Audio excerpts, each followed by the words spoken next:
Olá, você deve ter ao longo da vida visto muitos jardins e muitas praças de cidades pequenas. Isso é muito comum em pequenas cidades do interior de alguns estados, as prefeituras investirem pesado nos jardins. E você encontra às vezes cada jardim mais florido que o outro, com desenhos mais diversos. Encontramos também nas capitais, mas de uma forma ou de outra, o jardim faz parte do cenário urbano. Todos nós, em algum momento, nos deparamos com algum jardim. E como é bom quando nós nos deparamos com um jardim bem cuidado. Que coisa gostosa você se sentar num banco, embaixo de uma árvore frondosa e observar um jardim à beira de um lago. Pensa nessa cena de um bosque, um lugar para você frequentar os finais de semana com a sua família, ou mesmo sozinho para meditar, ler um livro. O jardim é sempre um convite à paz. O jardim é sempre um convite à harmonia, ao equilíbrio. E a palavra jardim, ela está presente na palavra de Deus, está presente no cenário bíblico. Eu quero ler um texto da palavra de Deus, registrado em Ezequiel, capítulo 35, versos 35 e 36, diz assim a palavra de Deus. E dirão, esta terra assolada ficou como o jardim do Éden, e as cidades solitárias e assoladas e destruídas estão fortalecidas e habitadas. Então saberão os gentios que tiverem ficado ao redor de vós, que eu, o Senhor, tenho reedificado as cidades destruídas e plantado o que estava devastado. Eu, Senhor, o disse e o farei. É interessante nós pensarmos sobre esse texto.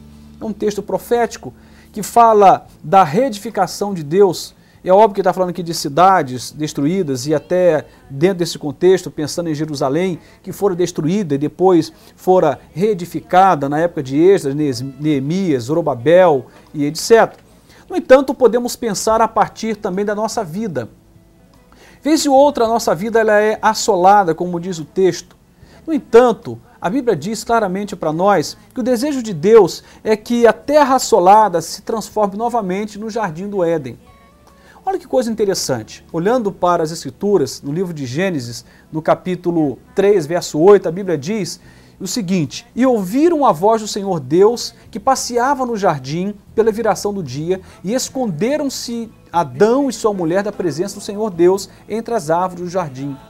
A Bíblia diz claramente para nós que era corriqueiro, todos os dias, ao final do dia, na viração do dia, o Senhor ia ao jardim visitar Adão e visitar Eva. Era comum esse espaço de comunhão. Era comum esse espaço em que havia paz, harmonia, equilíbrio, sossego na alma. E é interessante que daí a pouco vai acontecer uma cena em que o pecado vai entrar. E quando o pecado entra, esse espaço que é o jardim do Éden, que era um lugar de comunhão, se transforma num espaço de fuga. Adão e Eva começam a se esconder. Enfim, a comunhão foi quebrada. Olhando para o texto de Ezequiel, que nós acabamos de ler, a palavra nos mostra que o Senhor disse e fará. Disse e fará o quê? Ele vai, diz a palavra, reedificar as cidades destruídas e ele vai plantar o que antes estava devastado. Simbolicamente, ele está falando da reedificação da nossa vida. De que vez e outra nossa vida se transforma num deserto. Vez e outra nossa vida se transforma em ruínas, mas Deus planta nesse deserto e Ele torna esse deserto, que era devastado, um lugar maravilhoso, ou seja, num jardim. Ele restaura a cidade destruída, Ele devolve a estrutura que foi quebrada, que foi desfeita. É interessante pensarmos sobre esse conceito do jardim, porque jardim é lugar de comunhão com Deus.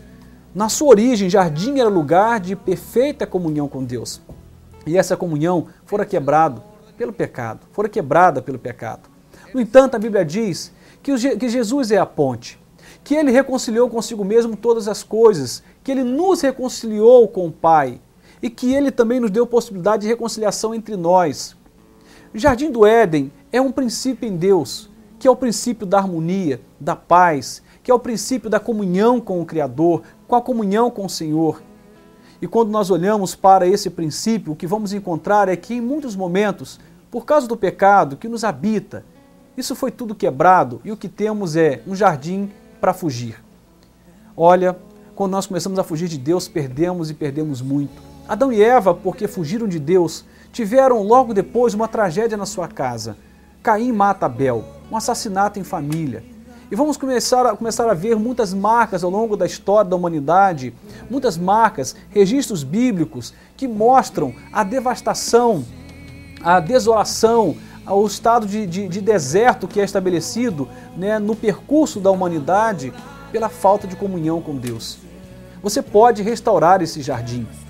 Tudo começa quando decidimos buscar a Deus, quando decidimos dizer não ao pecado, às tentações, não à carne, não aos desejos, que normalmente são desejos carregados de malícias. Existem desejos nobres, é óbvio, mas tem muitos desejos que desorganizam, que desequilibram, que machucam pessoas. E Deus deseja que eu e você possamos retomar esse espaço de comunhão e passar a viver em paz.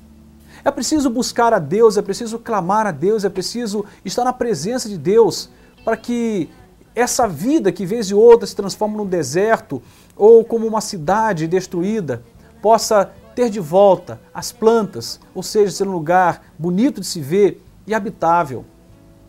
Muitos de nós, em algum momento da vida, nos tornamos em desertos. Passamos por desertos e nos tornamos em desertos. Um lugar que ninguém quer frequentar.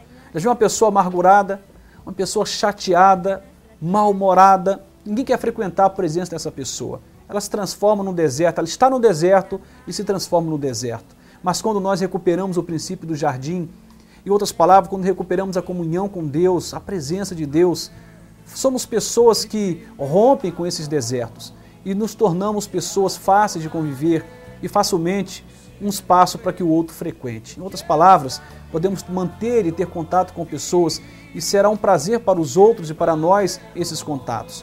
É a comunhão com Deus que possibilita os demais laços e vínculos sociais com saúde, com qualidade. É quando nos desvinculamos de Deus que nós não conseguimos mais lidar com o outro, porque é na dimensão da comunhão com Deus que nós nos organizamos e temos condição de viver bem em sociedade. O texto fala aqui que o Senhor disse fará.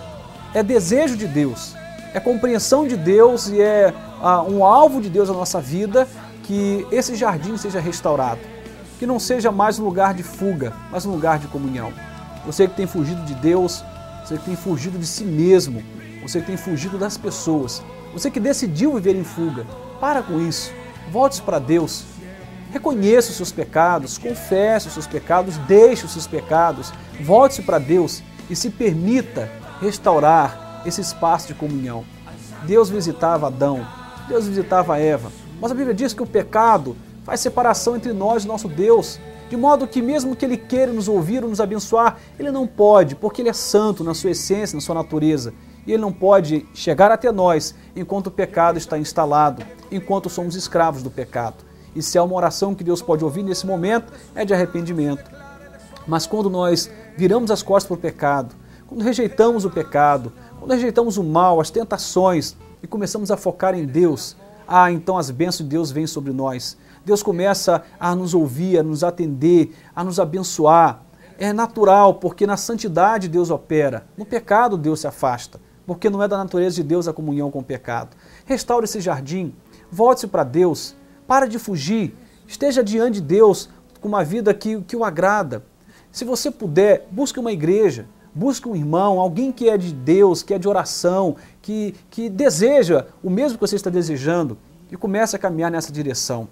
Eu quero retomar o finalzinho do texto quando diz: eu, o Senhor, tenho reedificado as cidades destruídas e plantado o que estava devastado. Eu, Senhor, o disse e o farei. Deus quer te tirar desse deserto e te colocar no jardim. Deus quer reconstruir a sua vida. Deus quer restaurar o jardim que virou um lugar de fuga, de desolação, um lugar de deserto. Deus deseja que nesse momento, eu e você, olhando para a sua palavra, possamos usufruir dessa promessa dele, de reestruturar nossa vida e de nos devolver esse espaço de plena comunhão. Tudo começa com arrependimento, com mudança de vida, com mudança de foco. Deus abençoe a sua vida e que Ele te ajude, que Ele nos ajude a caminhar nessa direção, porque é o melhor para nós. Quando estamos nessa direção, assim como Adão e Eva, não precisariam ter saído do jardim, saíram e pecaram. Por alguma razão, eles deixaram o pecado falar mais alto. Não faça isso. Que o Senhor fale mais alto e que a vontade de Deus, soberana vontade de Deus, seja o melhor para a sua vida. Deus te abençoe, em nome de Jesus. Amém.